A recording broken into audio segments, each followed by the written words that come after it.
Sunday morning, deep over the contested waters of the South China Sea. Two powerful machines of the United States Navy, an F-18F Super Hornet fighter jet and an MH-6 or Seahawk helicopter, vanished from the skies within just 30 minutes of each other. What followed was confusion, speculation, and growing geopolitical tension. Were these crashes the result of an unfortunate coincidence, or something far more sinister? The first distress call came at 0935 hours local time. An F-18F Super Hornet, launched from the aircraft carrier USS Carl Vinson, reported engine failure mid-mission. Seconds later, communication was lost. Before rescue teams could regroup, a second emergency unfolded. At 1005 hours, an MH-6 or Seahawk helicopter operating barely 50 nautical miles away went down during a routine maritime operation. Two crashes. Two advanced aircraft. One of the most heavily monitored seas in the world. The South China Sea isn't just any ocean territory. It's a hotbed of global rivalry, a region claimed in parts by China, Vietnam, the Philippines, Malaysia, Brunei, and Taiwan. But it's also one of the most strategic waterways on Earth, with over $3 trillion worth of trade passing through each year. For decades, the United States has carried out freedom of navigation missions to challenge China's territorial claims. And Beijing has responded by expanding its military presence, building artificial islands, and deploying missile systems. In this high-tension environment, even a single accident can ignite international controversy. On Monday, China's Ministry of Foreign Affairs confirmed that the crash occurred during a joint military exercise. Cut to Chinese spokesperson Guo Jiakun addressing reporters in Beijing. Guo archival voice, China expresses concern for the safety of American personnel. We are prepared to provide humanitarian assistance, narrator. But Beijing's statement left one major question unanswered.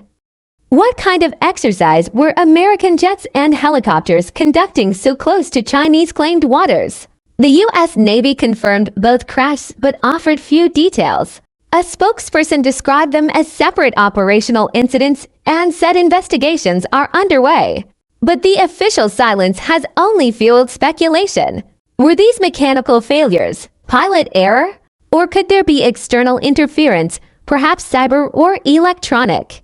The Pentagon's Pacific Command has now launched a joint investigation, with intelligence units scouring radar and satellite data from the time of the crash. Experts have floated several theories.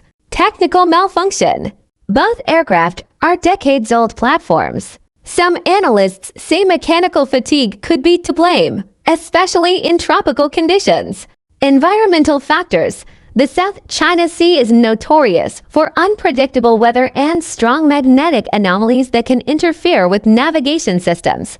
Electronic interference. Others point to China's advanced radar jamming systems capable of disrupting communications or even misguiding aircraft sensors. Human error, rapid operations, overlapping missions, and fatigue could have led to tragic mistakes. Yet, what's unusual is the timing to crash. Less than 30 minutes apart, in the same region, involving two different aircraft types. Coincidence or coordination? Already, the incident has reignited tensions between Washington and Beijing. Some U.S. lawmakers are calling for greater transparency from China regarding military electromagnetic activities in the area. Meanwhile, Chinese media outlets are framing the crash as proof of reckless American militarization in their backyard. Analysts warn that such accidents, even if unintended, could lead to diplomatic standoffs, or worse, military escalation. As the investigation unfolds, the families of missing crew members wait anxiously. For them, this isn't about geopolitics. It's about loved ones who never came home. The U.S. Navy has confirmed search and rescue efforts are ongoing with support from nearby ships and allied forces. Two crashes. 30 minutes. A sea where power and politics constantly collide. As both nations search for answers, one truth remains. The South China Sea has once again proven that peace on its waters is as fragile as the machines that fly above it, fade out with the sound of distant ocean waves and static radio beeps.